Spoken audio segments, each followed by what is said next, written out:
네, 안녕하세요. 더 맑은 보상TV입니다. 오늘은 많은 분들이 궁금해하시는 주제인데요. 외상성 뇌손상으로 인한 후유장애, 과연 보험금은 어떻게 받을 수 있을까라는 질문입니다. 특히 사고 이후 사지마비나 편마비 증상이 발생했음에도 불구하고 보험금이 제대로 지급되지 않는 사례들이 많다 보니 더욱 관심이 집중되는 주제인데요. 오늘 이 시간 손해사정법인 더 맑음의 김주연 손해사정사와 함께 이 문제를 깊이 있게 알아보겠습니다. 안녕하세요. 안녕하세요. 손해사정법인 더맑음의 김주연 손해사정사입니다. 오늘 더맑음 보상TV를 통해 외상성 뇌손상 이후 후유장애에 따른 보험금 문제에 대해 말씀드릴 수 있어서 반갑습니다. 실제 현장에서도 이런 사례는 매우 빈번합니다. 보험금 청구를 시도하더라도 생각보다 까다로운 절차와 기준에 가로막혀 보상을 받지 못하는 경우가 많은데요. 특히 고도 후유장애 진단비, 흔히 말하는 80% 장애율 기준은 아주 높고 복잡하게 적용되어서 많은 분들이 어려움을 겪고 있습니다. 문제는 이 80%라는 기준 하나로 수천만 원에서 억대까지 보험금 차이가 생긴다는 점입니다. 네.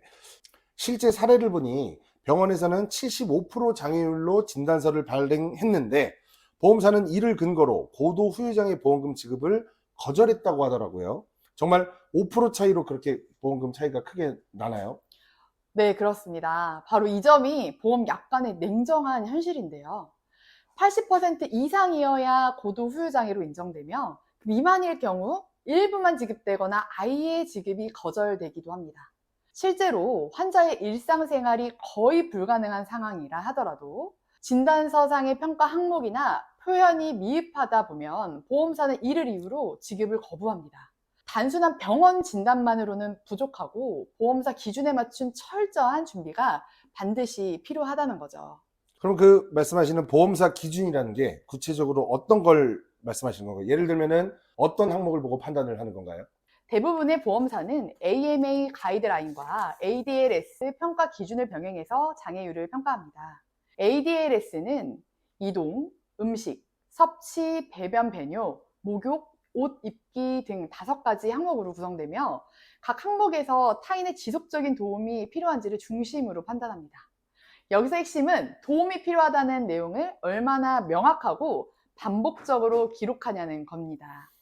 예를 들어 식사에 어려움이 있음이라는 표현만으로는 보험사가 스스로 가능하다고 해석할 수도 있기 때문에 보다 구체적인 문장이 매우 중요합니다. 네, 그렇다면 진단서 작성이 정말 중요할 것 같은데요. 환자나 보호자 입장에서 혹시 의사 선생님한테 어떤 점을 좀 요청을 할 수 있는지 한번 말씀해 주시죠. 정말 중요한 포인트인데요. 진단서를 요청할 때는 막연하게 불편하다 이런 표현보다는 ADLS 항목별로 구체적인 상황을 명시해달라고 요청하는 것이 맞습니다. 예를 들어 옷을 입을 때 혼자서는 전혀 불가능하며 매번 보호자의 직접적인 도움이 필요하다든지, 배변 시 기저귀를 착용하고 화장실 이동조차 타인의 도움이 없으면 불가능하다는 식으로 구체적인 상황을 기재하셔야 합니다. 여기에 재활 치료 기록, 동영상 자료, 검사 결과 등을 첨부하면 신뢰도를 더욱 높일 수 있습니다. 그리고 무엇보다 중요한 것은 바로 진단 시점인데요.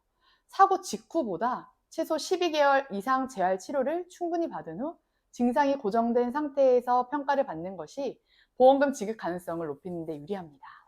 그렇게까지 준비를 했는데도 불구하고 보험사에서 보험금 지급을 거절한다. 그러면 이제 소비자들이 대응할 수 있는 건 또 어떤 게 있을까요? 실제로 보험사는 다양한 이유를 들어서 보험금 지급을 줄이거나 거절하는 경우가 많아요. 대표적으로 영구장애가 아니다, 또 기능 회복 가능성이 있다, 기왕증이 있다 등의 이유를 내세우는데요. 이런 경우에는 전문 손해사정사의 도움을 받는 것이 매우 중요합니다. 저희 손해사정법인 더말금처럼 신체 손해에 특화된 손해사정사는 진단서 검토, ADLS 보안, 사고경위 정리, 제출 서류 준비까지 전반적인 과정을 함께 준비합니다. 보험사가 손해사정사를 투입해 현장 조사를 하는 것처럼 우리도 소비자 입장에서 대응 논리를 갖춰야만 정당한 보상을 받을 수 있습니다. 특히 신경계 장애는 의학적 해석과 법적 기준이 복합적으로 얽힌 분야라 논쟁이 많습니다.